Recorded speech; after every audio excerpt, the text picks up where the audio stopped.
Welcome to learners of MA in Women and Gender Studies. Today we have come back to you with a very interesting topic for discussion, which is women's leadership in workplace. And we have with us two of our panelists who are going to discuss this topic not only from academic point of view, but with their field experiences also. I introduce you my first panelist, Ms. Meenakshi Krishnan. Hello everyone. Who is a leadership development consultant, and Dr. Sunita Dhal, who is a faculty with the School of Gender and Development Studies and also the course coordinator for two of the courses of MAWGS. So, today's discussion will mainly focus on the academic inputs that has been given to you through your study material as well as through your assignments. And the panelists here today will give in their practical experiences vis-a-vis those concepts that has been explained in your study material. So, I start with Meenakshi Krishnan, who has been a student of MAWGS as well. And being a professional, we thought it will be very interesting for you to hear from her that what motivated you being a consultant before you took up this study of this program, that what motivated you to study MA in Women and Gender Studies? Thank you, ma'am.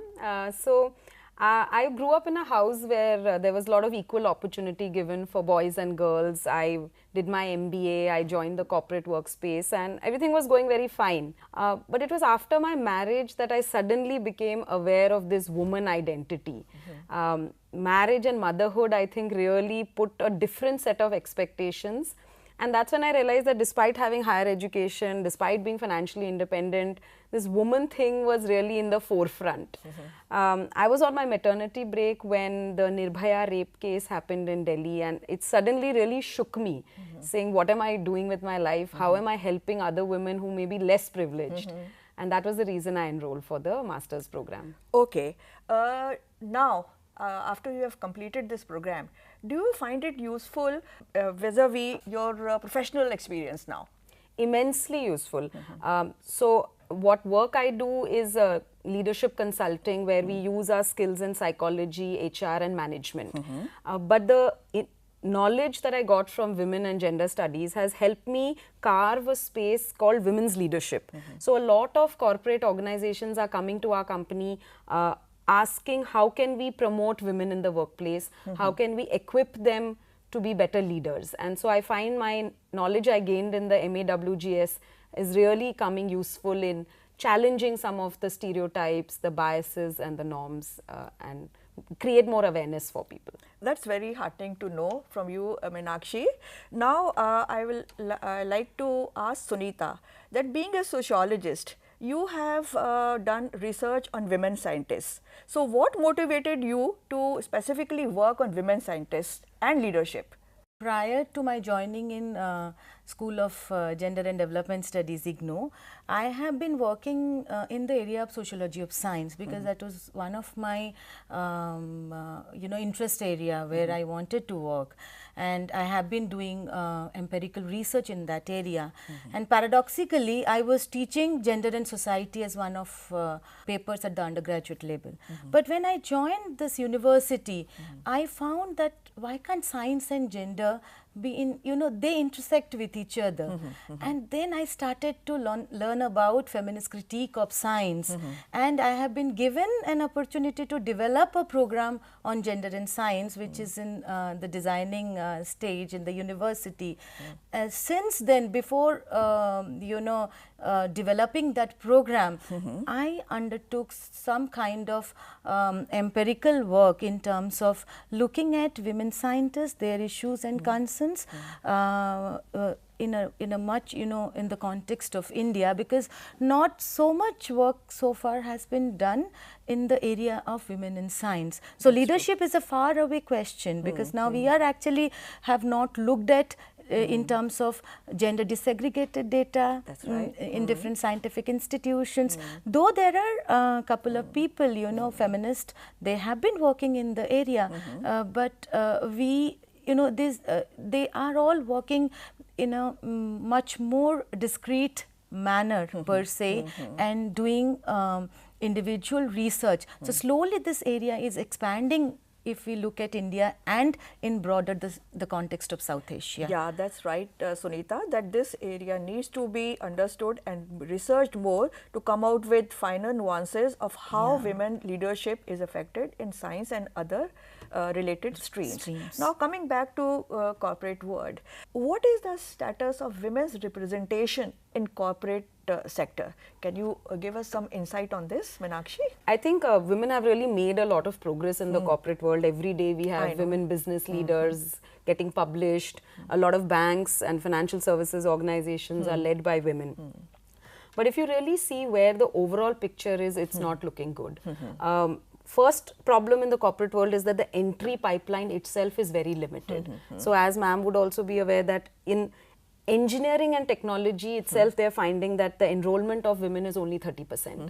In the premier business schools like the IIMs in India, again they are finding that from 30% last year, the enrollment percentage of women has dropped to 25%. So that means your entry pipeline itself is limited.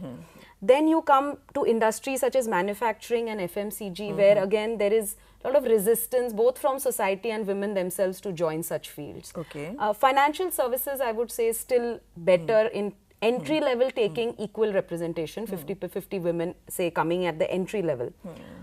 But the minute you move to middle management, which is also when women hit the marriage, motherhood barrier, suddenly there is a drop to 30%. That's right. And as you go to senior levels, we are finding hardly 15 to 17% representation. And CEO numbers is hardly 9%, single digits. So despite the focus on having women directors on the board and all, the pipeline is very, very narrow as you go up. Yeah, that is good to hear from you that what concept that we teach, which is glass ceiling and leaking pipeline phenomenon, that is still very prevalent not only in India but across the world. So when you look at these data, what do you think are the challenges or barriers that prohibit women to first of all join these kind of programs and courses? Let's talk about joining. Why do you see such low enrollment or such low entry point representation of women at the entry level also? So I think there are two factors. One, we can say systemic factors such as how society has groomed women to think. And the second is also then the individual factors of how we see our own selves. So I was recently reading a research by a professor from University of California which looks at certain patterns, and you find that women face higher challenges than men in proving that they are competent. Yes. So a man, if he is good at his field, will be liked and respected, but a woman, if she is a competent at her work, will not be liked. So obviously women, and in our Indian society, we want to be popular, we want to be liked by our friends, family, relatives. So we don't want to take the unpopular fields or the hard technical fields. So I find that is one barrier. Two, I find in the corporate world, there is lot of focus on intensive 7 days a week, 24 hours a day being available, lot of intensity. Work-life balance is totally gone. I mean, it's not there. It's a difficult question. So many times girls then may be choosing not to opt for such difficult, what they see as difficult, and take more options which have more flexibility. So until that structure and system of the workplace in terms of policies doesn't change, I think people will not opt for those fields which then lead to those professions in that kind of a workplace. So you mean to say that women and girls still go for soft options for profession and career building rather than taking up challenging professions just to avoid confrontation at home as well as also within the workplace? Absolutely. We all know that work is a very gendered institution where at every level gender come into play. So I would like to pose a question to Sunita, that in your study on women and science, question of leadership, how do you see this phenomenon being happening vis-a-vis women scientists, especially in India, and if you have some understanding of women outside India at international level? Can you throw some light on this and enlighten us learners regarding? Yes, Yanilima, you know, this is a study we have been doing, like me along with one of my colleague. She herself is a scientist. We have been doing since 2014, right? And we took up this, it's a self-initiated study. We realized that much needs to be done to look at the concerns and issues of women in science, in particular those who are in the middle level management, right? Maybe of my age group, and you know, things like kind of a thing, and what they face as women scientists in terms of understanding their everyday life, right? And which can actually offer a feminist critique of science, like how, as you said, work is gendered in nature, right? Completely. Similarly, science as an institution is gendered. That is why, you know, feminists have more, you know, critiqued or looked at science as androcentric in nature, right? And therefore, you have the culture of science is masculine, right?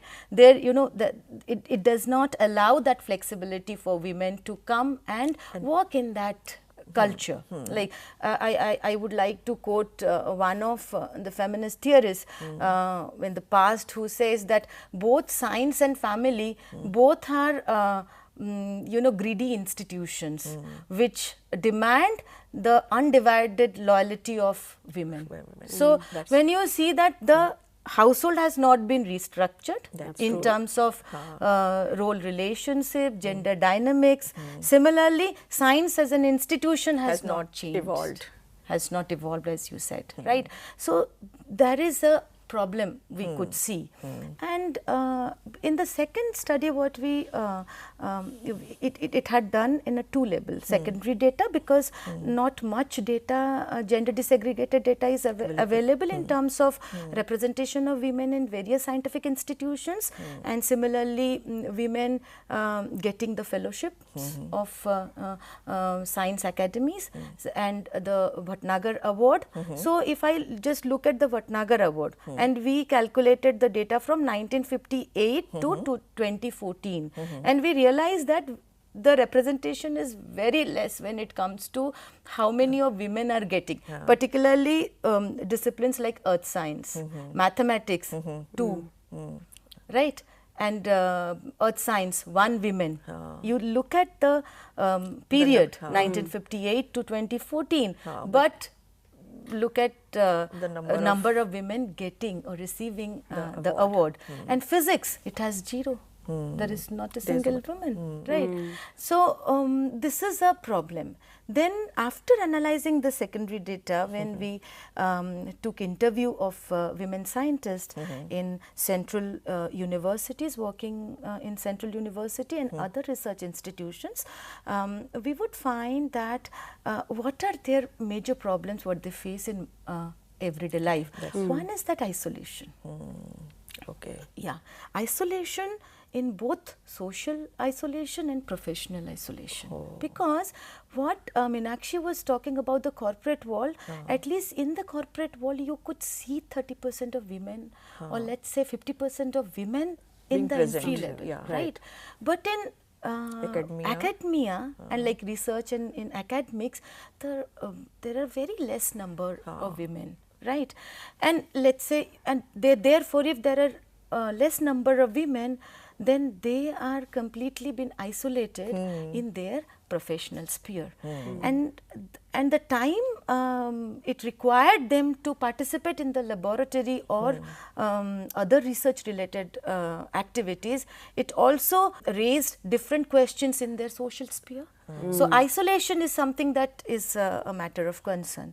Second, I would say that discrimination, like how being a lone woman or less number of women, that they are not been taken up, let's say the departmental committees, right?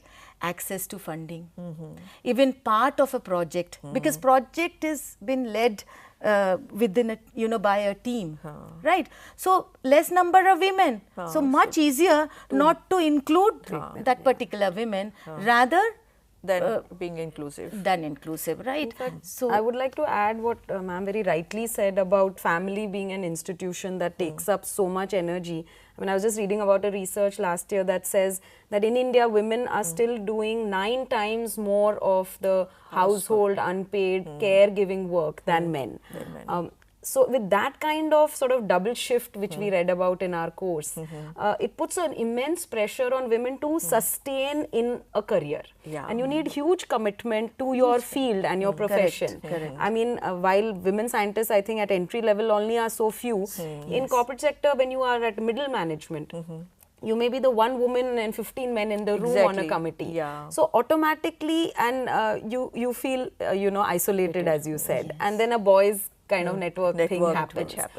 Many times we get women asking us in my workshops, you know, men go for breaks, they go for networking dinners, and they decide and make decisions over there. How can my career proceed? So those can sometimes be challenges which then women have to find ways to overcome. That's very true. You rightly said that women have to take up double shift or double burden, but I would request Sunita to throw light on triple burden that women you know, have to bear. That one is that, you know, in this context when we are talking about triple burden, much work has been done. One is that you're sharing the household responsibility. Second, it comes that you are a working woman. Then learners have already read about the distinction between private and public sphere. And the third is that the burden of the community, right? Work. That what has been done, like extension work, it is completely shared by the women, right? Whether it is in the professional sphere or in the work sphere. Primarily it has been looked at within the domestic sphere, like maintaining the kith and kin, right? Other social relationship, even participating in any community activities. So this is a triple burden. You know, when we were discussing in the previous question about the findings, what, you know, we would like to look at here in this particular paper is that multiple roles within the professional sphere.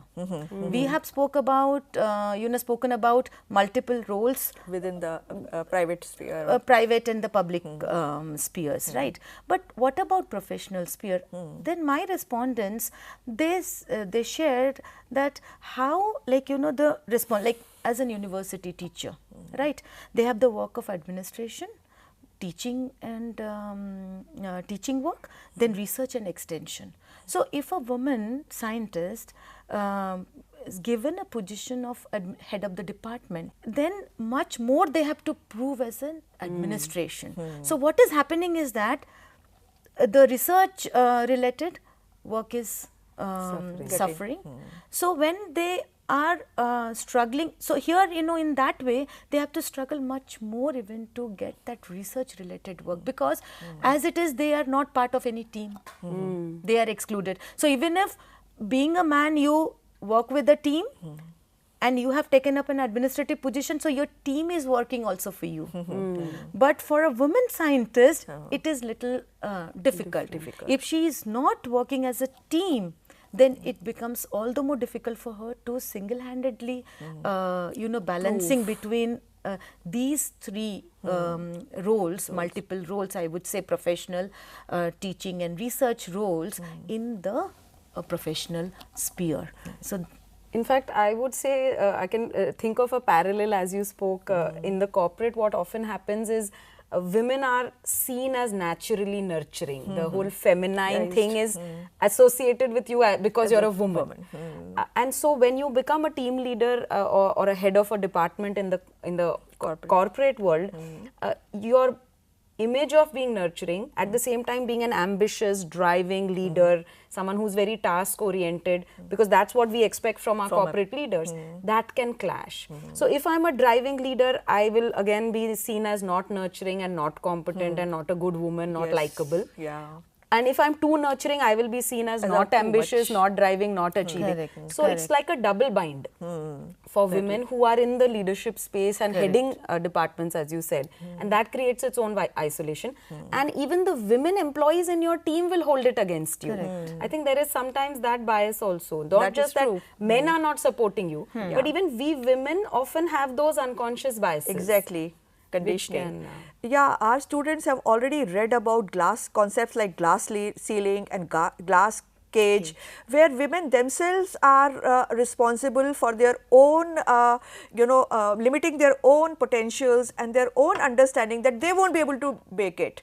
So all these, barriers have to be broken not only at the level of the institution, but also at the level of self, at the level of individual, that how one can get out of that mold and mindset and also accept challenges with hand holding and support system in place, so that a woman can be a career oriented as well as keep her feminine self also well intact. So in the end, I would like to ask Meenakshi that what conclusion or would you draw out of your experience, that what needs to be done for to bring about a change in the scenario? So I think based on my last 2-3 years of intense working with women, I would say that opportunities are not going to be offered. They have to be seized. So till the system can change, I mean the maternity bill by the government of India recently has really created more space for women to continue working. But despite that, mindsets are not changing easily. The motherhood penalty is still in place, where the minute you become a mother, either you're seen as less committed to your work, or your family puts on pressure to you to leave it because now you have a family. So women will have to find the courage and the strength and conviction to face this resistance, the guilt factor. You have to manage it internally and continue to stay committed to your profession and your career, and then only the mindsets will change. So I think the institutions will not change till the women change themselves, and I think that's the work to be done. I would request Sunita to throw light on this aspect. I would suggest that maybe we can go in two ways, and particularly in India. One is that more and more research needs to be done in this area, and I'm sure many of women's scientists as well as feminist scholars, they have been contributing to expand this body of knowledge. One is that because it gives a voice to women. Many of us realize while working in this field is that even women scientists themselves, or women in the corporate world, as you said, they are unable to even see through the kind of struggles. So here there is a lack of articulation. Very true. Articulation of their own situation and articulation of their own research work. So much of this, research needs to be done, first thing. Second is that, as she's a trainer in the corporate world, and particularly gender trainer. So I think these kind of, organizing workshops, like in terms of skill building, let's say, right? Writing skills, communication skill, particularly in science, they are good researcher, but it comes to, take a back seat when it comes to communicating your research, right? It's very important for all of us to communicate our research, how to publish, how to find, write a proposal to get the funding, whether it is national or international, but now it is a competitive world, right? This is another thing. And third is very important, particularly in the area of leadership, is networking. Networking and negotiating skills.